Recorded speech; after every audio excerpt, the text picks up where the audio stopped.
राधे राधे, जय श्री कृष्ण। आशा करते हैं आप सभी बहुत ही अच्छे होंगे। नया साल 2026 के लिए आप सभी को बहुत सारी शुभकामनाएं। नया साल आप सभी के लिए सुख समृद्धि संतोष का साल रहे। तो चलिए जानते हैं राशि चक्र का 7वीं राशि तुला राशि के लिए इस साल कैसे रहने वाला है।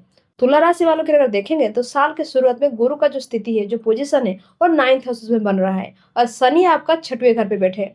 तो तुला राशि वालों के अगर देखेंगे 9th हाउस में जो गुरु बैठते हैं, तो 9th हाउस हमारा लग्जरियस हाउस होता है, हमारे लिए एक ब्लेसिंग का हाउस होता है, स्पिरिचुअल का हाउस होता है। तो इस साल के शुरुआत में मान लीजिए आपके लिए कंफर्टेबल टाइमिंग रहेगा, कंफर्टेबल जोन में आप टाइम स्पेंड करोगे। हर कोई चीज मान लीजिए आपके लिए अच्छा ही रहने वाला है, लेकिन आपको इस चीज से बाहर आना पड़ेगा। आप सुन के बहुत हैरान हो जाओगे कि हमको कंफर्टेबल से बाहर क्यों आना होगा, क्योंकि साल का मालिक जो है वो सूर्य भगवान है। तो सूर्य भगवान जो होते हैं वो न्याय का मालिक होते हैं, कर्म का मालिक होते हैं, नीति का मालिक होता है, डिसिप्लिन का मालिक होते हैं। तो समझ लीजिए इस साल अगर आप कंफर्टेबल जोन से बाहर नहीं आओगे तो साल में आने वाला बहुत सारे अपॉर्चुनिटी आपसे मिस हो जाएगा। और इस साल अगर देखेंगे शनि का जो पोजीशन है वो आपके 6वें घर पे बन रहे हैं, जो आपका 5th हाउस का 4th हाउस का मालिक है। तो 4th हाउस जो होता है वो हमारा होता है सुख सुविधा का हाउस होता है, फैमिली का हाउस होता है। और 5th हाउस का जो होता है लॉर्ड शनि, वो होते हैं अपॉर्चुनिटी, एजुकेशन, रिलेशनशिप का प्लानेट 6वें घर पे बन रहे हैं। तो कह सकते हैं कि आपको क्यों इस चीज को ध्यान देना पड़ेगा, क्योंकि अगर आप चाहते हो कि मुझे कुछ अच्छा करना है, मुझे कुछ बड़ा करना है, कुछ नेम फेम गेन करना है, तो आपको इस साल ही उसका फायदा ले सकते हो। कैसे ले सकते हो?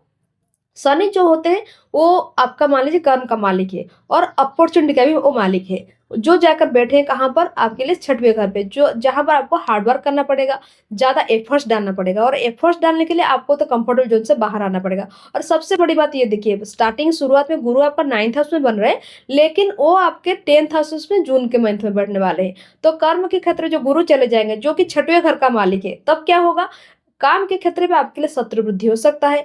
माता पिता का हेल्थ का जो इश्यूज आएगा वो आपके लिए प्रॉब्लमेटिक सिचुएशन क्रिएट कर सकता है।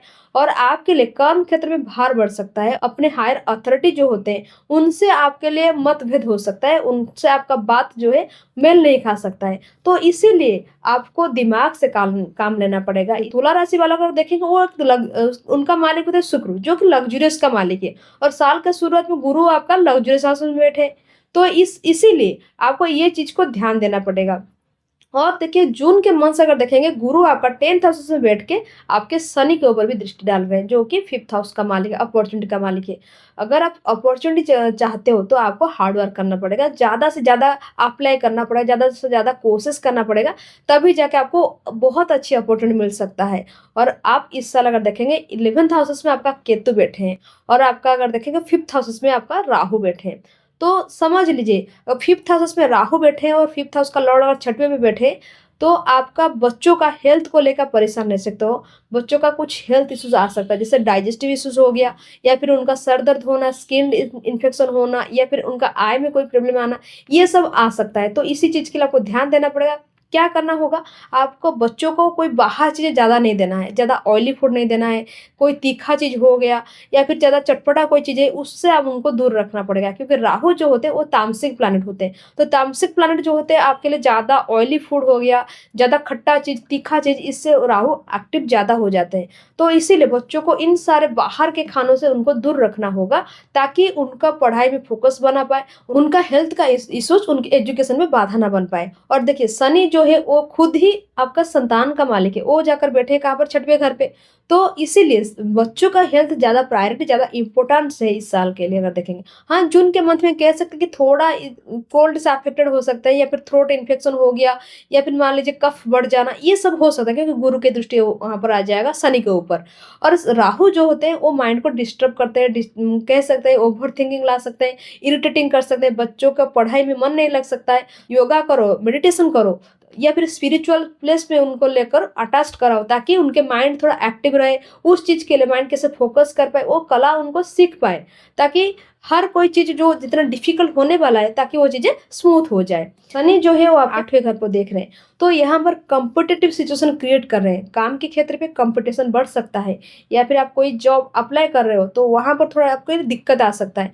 तो इसीलिए आपको क्या करना होगा, साल की शुरुआत में अगर जितना भी कोशिश करना है आप कर लीजिए। मतलब मार्च से लेके आप देखिएगा मई के मंथ के अंदर कोई अच्छा अपॉर्चुनिटी आपको मिल जाएगा, जिससे आपको वहां पे एंट्री कर लेना है, ताकि उससे आपको बहुत अच्छी बेनिफिट्स मिल जाए और आपकी चाहत के मुताबिक वो काम बन जाए।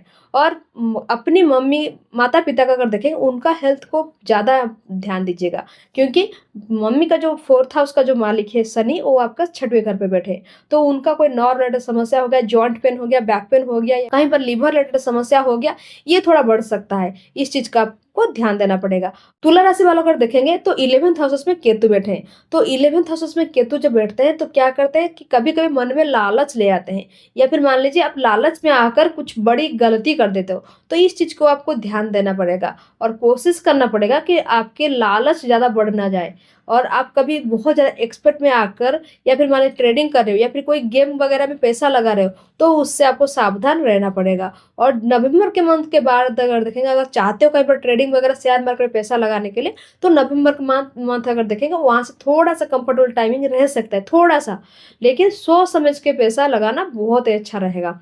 और आपके अगर देखेंगे कहीं पर जा रहे हो, ट्रैवल कर रहे हो, तो थोड़ा ध्यान दीजिएगा, छोटा मोटा इंसिडेंट आपका हो सकता है। तुला राशि वालों के थोड़ा खाने पीने का बहुत ज़्यादा ध्यान दीजिएगा। कहीं पर अगर छोटा होता है ना, बाहर जाकर हम कुछ खाना खा लेते हैं, रात में घूम आते हैं, तो कोल्ड से रिलेटेड चीज़ों से आपको दूर रहना पड़ेगा, क्योंकि आप कोल्ड से ज़्यादा अफेक्टेड हो सकते हो। और जो बेबी के लिए प्लान कर रहे हैं, तो थोड़ा सा आपके लिए इश्यूज आ सकता है, क्योंकि 5th हाउस में राहु बैठे हैं, तो कभी कभी डिले होता है, या फिर बेबी कंसीव में इश्यूज आते हैं, या फिर जिनका बेबी कंसीव हो गया है, तो डिलीवरी के टाइम में थोड़ा बहुत इश्यूज आता है। तो आपको क्या करना है, राहु का उपाय करना है। राहु के लिए आप काले कुत्ते को खाना दे सकते हो, या फिर मान लीजिए दूध में काला तिल डाल के आपके नाम से पूजा करवा सकते हो, ताकि राहु का जो प्रभाव है वो कम हो सकता है। फिनांस को अगर देखेंगे, आपके लिए फिनांस इस साल बहुत ही अच्छे होने वाला है। आपके लिए फिनेंशियल ग्रोथ देखिएगा, फरवरी के मंथ से आपके लिए फिनेंशियल अच्छी ग्रोथ होने वाला है। और शुक्र जो है आपका राशि का जो मालिक है, वो आपका उच्च का भी होने वाले हैं। तो इस साल कह सकते हैं मोटा मोटी आपके लिए बहुत ही अच्छा होने वाला है, आपके लिए बहुत सारे अपॉर्चुनिटी आने वाला है। लेकिन जो चीज़ नेगेटिव है, आप उसको ऐसे ही अनदेखा नहीं कर सकते हो, आप उसका सामना करके ही जीत सकते हो। तो तुला राशि वालों के लिए सबसे ज़्यादा अगर देखेंगे, सबसे मोस्ट इम्पोर्टेंट जो लाइन है, जो चीज़ को आपको ध्यान देना पड़ेगा, वो है आपका काम के क्षेत्र पे। काम का भार को सही से निभाना है, और बच्चों का हेल्थ, बच्चों का पढ़ाई, ये चीज़ आपके लिए समस्या ला सकता है। ये 2 चीज़ें आपको मैनेज करना पड़ेगा, और अपनी लालच को थोड़ा सा कंट्रोल रखना होगा, ज़्यादा लालच नहीं दिखाना है इस साल। तो इस साल अगर इतनी चीज़ को आपको ध्यान दे रखोगे, तो समझ लो बाकी जितना भी है वो आपके लिए अच्छा है। रिलेशनशिप के लिए अगर देखेंगे, रिलेशनशिप भी आपके लिए सही रहेगा, नई रिलेशनशिप बनेगा। लेकिन आप कभी रिलेशनशिप में झूठ-मूठ बात नहीं बोलना है, क्योंकि आपका झूठ रिलेशनशिप को तुड़वा सकता है। या फिर मान लीजिए आपका प्रायोरिटी इंपॉर्टेंस अगर कम हो जाएगा, तो रिलेशनशिप समझ लीजिए ब्रेक हो जाएगा। तो इस चीज़ को भी थोड़ा ध्यान दीजिएगा। तो तुला राशि वालों की अगर देखेंगे, तो रेमेडीज के तौर पर आप राहु का रेमेडीज करना, और हो सके तो लक्ष्मी जी का श्री सूक्तम आप श्रवण करिए, ताकि आपके लिए फिनेंशियल अच्छा ग्रोथ है। आपका जो इष्ट देवी है, उनका कृपा भी आपके ऊपर बनी रहे। ये था तुला राशि वालों के लिए 2026 का क्या रहेगा प्लैनेटरी पोजीशन के अकॉर्डिंग, सारी बातें हम बात किए। तो आशा करते हैं आपको ये वीडियो बहुत पसंद आया होगा। अगर वीडियो पसंद आया होगा तो अपनी मत जरूर देना, और लाइक और सब्सक्राइब करने को बिल्कुल नहीं भूलना। राधे राधे।